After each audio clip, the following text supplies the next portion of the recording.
everybody. Welcome to Life Stories. Today on the podcast, I spoke with Allison Lockhart from Perfect Harmony Health. Perfect Harmony Health is a group of music therapists and neurologic music therapists, which is what Allison does. And the reason this nonprofit stood out to me is that, number one, we are a big musical family, not musical in that we all sing, because we do not. I have a son who is a musician. He has a degree in music. But we just always have music on. If I'm cooking, if I'm in the car, if I'm cleaning, we just have music on all the time in this house. And also, they work with neurodivergent people at Perfect Harmony Health. And I have a son who is neurodivergent, and music is a big part of his life as well. He listens to it a lot.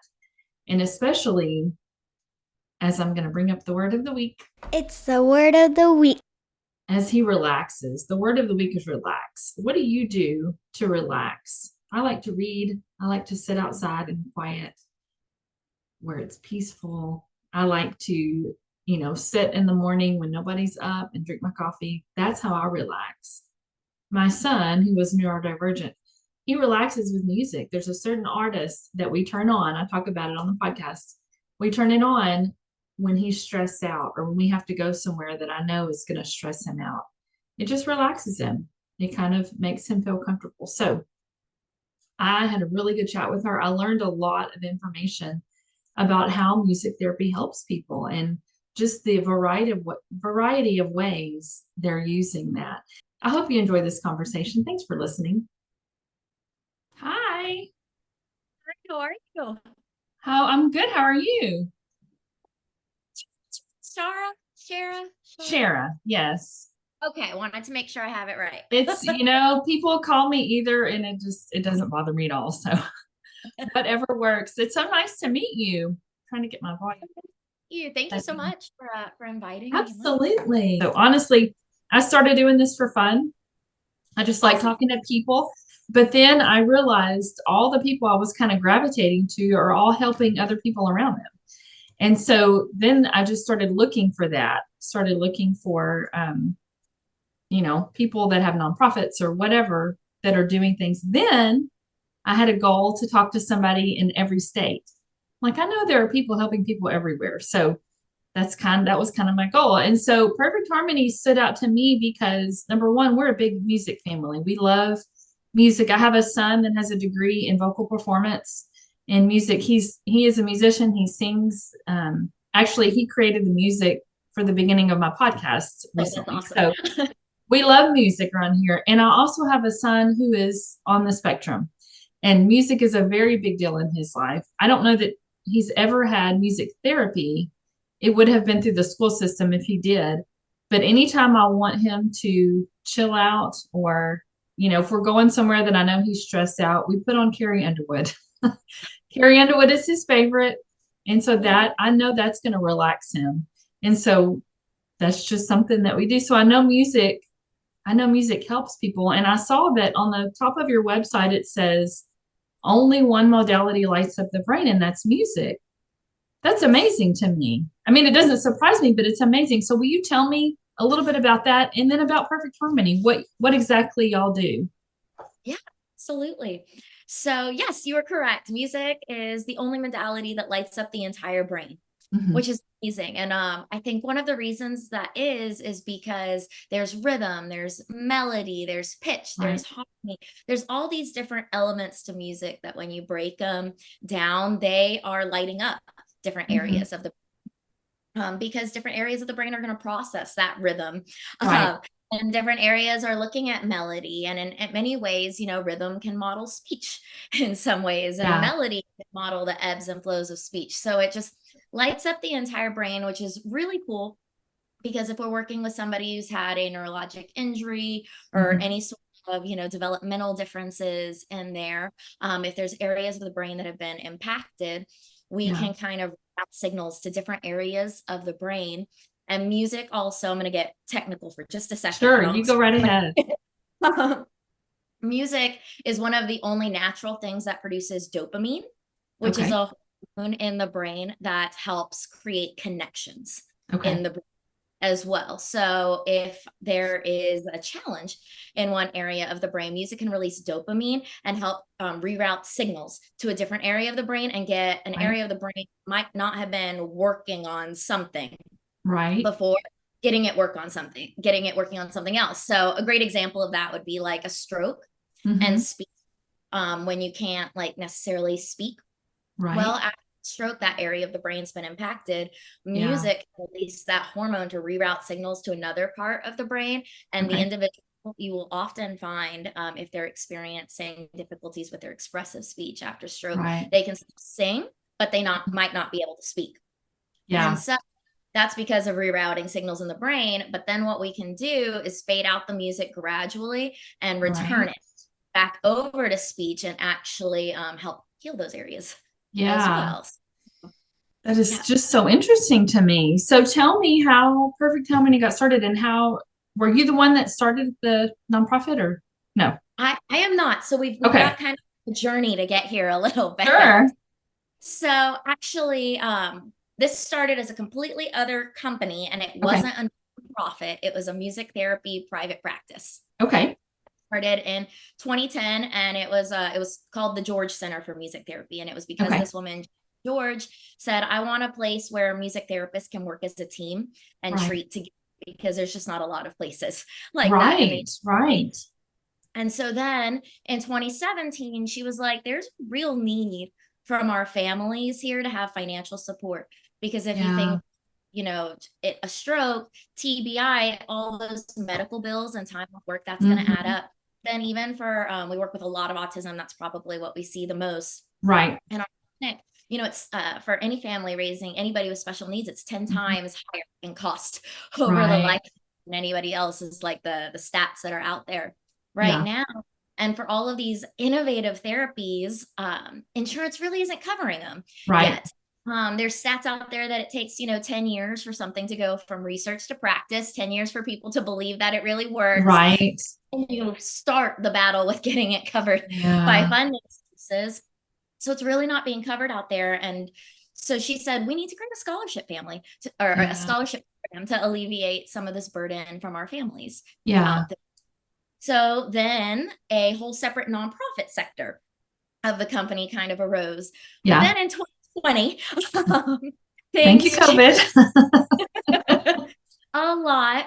And the director who created all of that, she had 2 younger kids. She needed to work with them, take time off. So she decided to close the company part of the business. And she told our now executive director that, I will transfer this nonprofit to you. And if you were able to put the whole company under the nonprofit, it is yours. And you can maintain jobs and try to maintain treatment for our clients. And that. So then she chatted with me, because I'd been there for a while. And in 1 month, from August to September, the whole company was brought under the nonprofit. Our team of only female music therapists at that time, and our spouses and significant others helped us move one location to something smaller in one weekend. And we were treating on September 1st. Wow. And so within that, we were the George Center Foundation. And in that first year, we realized that now that we were just a nonprofit, we really needed to change our story and really make our mission to make this innovative healthcare not be a luxury for all of our families. And so we went through a whole rebranding to Perfect Harmony Health, so that people would have a better understanding of what we do. And for the last years, we've just been really living into that and working harder and harder to fundraise and get grants and donors and all of that good stuff. That's awesome. And y'all are in Georgia, is that correct? We are. Okay, you're in Georgia. So tell me exactly, like when you are working with people, I know everybody's going to be different. Every situation is different. Just give me an example maybe of something that you do, or the way that you use music to help the people that come in. Absolutely, because it's hard to explain, right? It's we tell most people it's better. But so I specialize in working with autism, because I grew up with my cousin has autism, and he's the reason into all of this.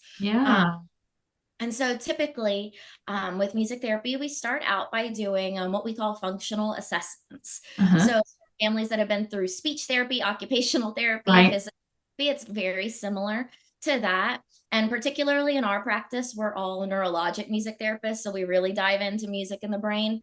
Yeah. And we want to use music to work on those non-musical goals like speech Right. and cognitive and motor skills. So our assessments aren't musical. We are really looking at like baseline. Okay. Right. When they don't have music helping them. Yeah.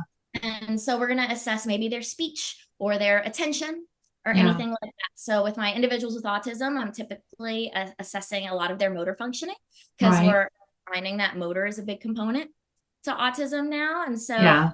I might look at their gait or their ability to like initiate movement or sustain it or make it coordinated and then stop it when they need to. Right. And so I'm do a lot of assessments for that. And based on that, I'm going to create goals and objectives that are targeting Right. what I found in the assessment. So I might be working on them helping regulate their sensory system so they can be in control of their body. Yeah. Or helping them be able to just walk across the room calmly without having like a burst of running. We have a lot of autistic with impulse control needs where they grab something real quick and throw it across the room. And it's not because they want to do that. It's just their brain was sending them a signal saying, grab this. Yeah. Throw the room. So I might be working on that. So then I'm translating that into, okay, so how can music help with this? So with autism in particular, one of the neurologic differences they find is smaller cerebellums, which is the back kind of part of the brain that's in charge of integration, motor planning, all of that stuff, which is what we're working on. However, it's smaller over there. And there's some other differences that I won't go into. However, rhythm is also processed back there. And the part that processes rhythm they're finding is not impacted, which is awesome. Right. Yes. So, I would agree with that. The part of the brain that can work for them and help with everything else. And when we think of movement and everything, it's very rhythmic. Right. Well, rhythm kind of helps us with timing our movements and helping us understand how we need to move across space as well. So for one of my individuals, we might start with something as simple as bouncing in rhythm on a ball or giving them deep pressure to their joints and muscles in rhythm. And if I can do it in rhythm, I'm helping their brain just go ahead and like get that sensory regulation there, just their ability to stand where they are in space and time and calm their bodies, which help their motor system get ready to move and go. And so after that, we might do something as simple as I have the same beat. I have a metronome going for my non-musical people. It's just the clicks. Yeah. And we might walk across a hall with those clicks and we might add some drums and I'll have a drum in front of them and they're beating it while they're walking.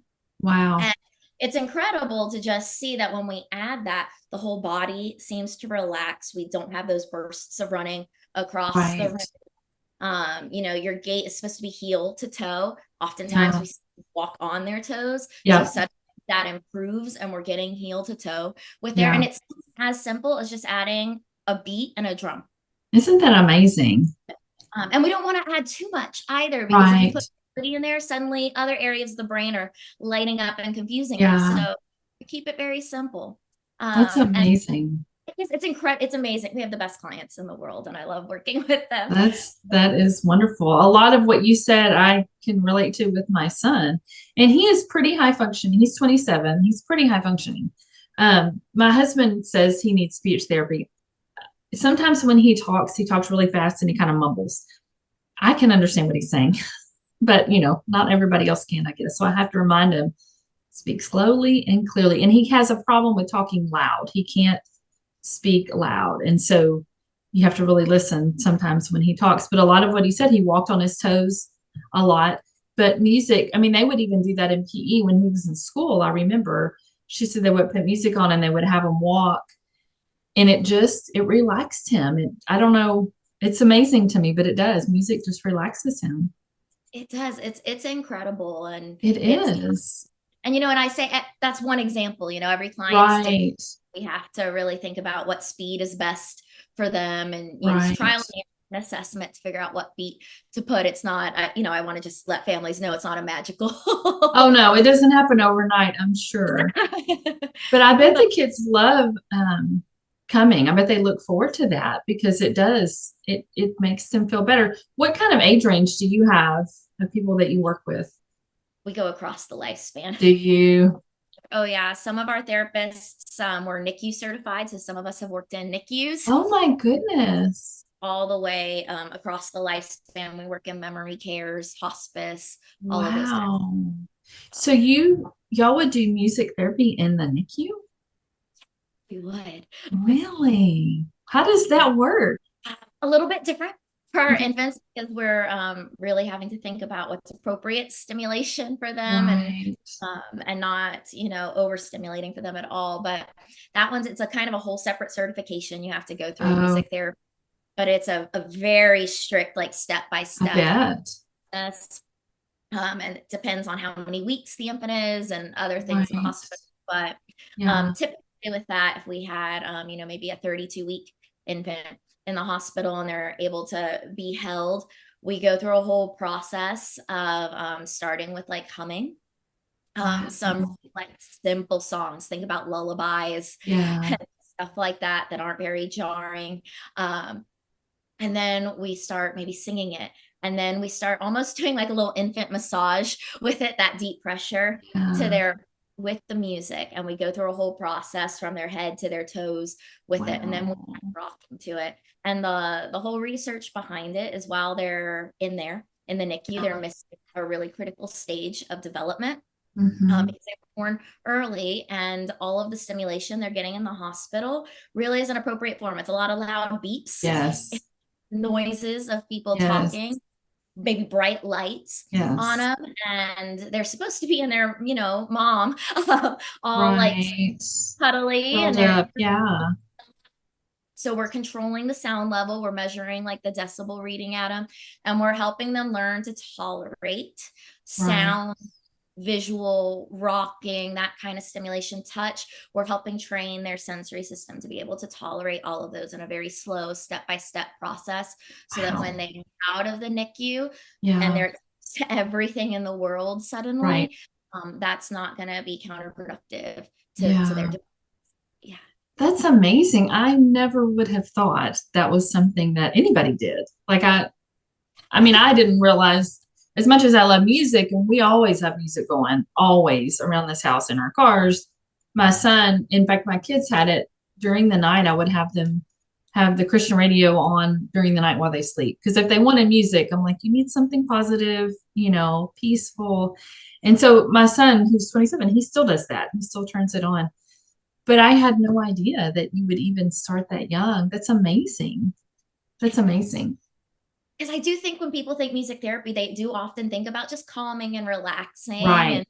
mental health, of course. I mean, we can work in Right. those relations, stress, anxiety, Yes. it helps Yes. all of that. Right. Um, but we don't often think about all of the like really scientific and technical ways that we can help, Absolutely. people in the hospital, people with Yeah. TBI, stroke, whatever it might be. We Yes. often go to thinking about that. Yes, that's amazing. So what about people who don't have music therapy as an option? Is there anything that they can do?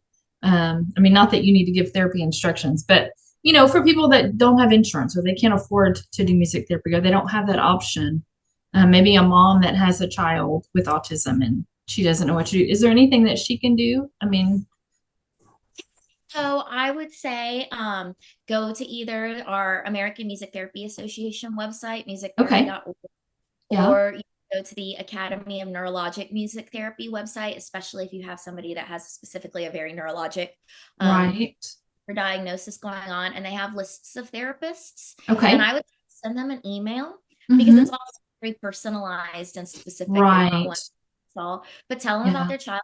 Oftentimes we'll hop on the phone and do that's consult, awesome. and we'll try to set you up with either a home program, Right, or maybe try to find somebody in your area. We can do virtual services. That's a yeah, bright side of 2020 yes, here. yeah, And we can, but financial considerations are there too. We yeah, can always look at family support funding for them. yeah, Different states offer that, and they might not know okay, about sources. I do all of the new business for our nonprofit, and okay, oftentimes they been told where all of these financial resources are. So I try to send as Wow. many as possible, because some states offer funding to help cover services that insurance isn't covering, or I can Yeah. give them some tricks for that. Or like we have a scholarship that we'll share with Okay. families.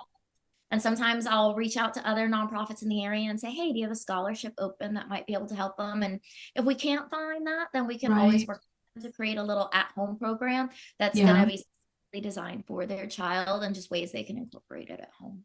Okay. Well, I will, I mean, I'm definitely going to put your website on when I post this, but I'll also add those others just for people to, to know where to look because, I think about my son's 27 when he was diagnosed, nobody really knew a lot about autism, especially where we lived. And so I was kind of learning along with the teachers and the therapists. At the time, my husband is a physical therapist, so he had been learning some things in school. My mom was a special ed coordinator, so she had been learning. So I kind of was just getting information where I could back then. And but I think about moms now, women that don't have opportunities to get all of the therapy and the things that they want for their child, I hope that maybe they'll see this and they can find help, online. It is maybe the only good thing about COVID, the ability to talk and communicate this much, online. Well, because you're so right. It's really unfortunate that there aren't more resources out Right. there for families, especially like you said with autism. It's Yeah. our information has changed drastically over Yes. years, and a lot of our families Yes. come in and they're like, we were told our child wouldn't be able to do anything Right. ever. Right. And we don't come at it from that space. We presume competence. We call it every Yes. walk to the door that they are able. We're not going to set a Right. ceiling on any Yeah. success. We believe that they're human beings that can do it if they get the right support. But Right. unfortunately, with lack of knowledge, oftentimes we're told, oh, there's nothing you can do. There's no Right. resources. And there are. That's maybe Absolutely. it's something that we want to put out to families too, is that there is hope. And Absolutely. connect with people, if not just our community of families that we have out there that have been through it, that can Yeah. share their stories and help them out through their experiences too. Yeah. Neurologic music therapist. Is that a specific degree? Or is It that is a certification on top of the degree. okay? Okay. The degree is music therapy, and that is a 4-year degree. We get asked Okay. that a lot, is an actual degree. Yes. Well, I And wouldn't care if it wasn't. yeah, I just wondered. I just wondered if that was a thing. it's 4-year degree plus a 6-month internship where we have to get at least 1,200 clinical hours. And then Okay. after, there's additional certifications that you can Yeah. get. You can go on to do a master's and doctorate as Oh, well. wow. Our whole practice, we're all neurologic music therapy fellows. So we've done the Okay. highest level of that training, Wow. because we really believe in music's impact on the brain, and really Right. love looking at like the underlying causes of behavior and how we Yeah. can treat the underlying causes and not what you're seeing on a surface level. Right. What is your favorite thing about what you do? What do you just, I mean, obviously you love it because you're in it and you are so deep in it. What do you love about it? What just makes your heart soar? I love the connection with our community. Yeah. We have the best clients and families, and one of the best things that come out of being a nonprofit Uh-huh. specifically is that we aren't just there serving our clients every week, but we really are family centered, and we chat with Yeah. our families, and we do events in our community that they're invited to. Yeah. And actually, on earlier this month, we did our big fundraiser for the year, and Yeah. it's at a bar in downtown. Yeah.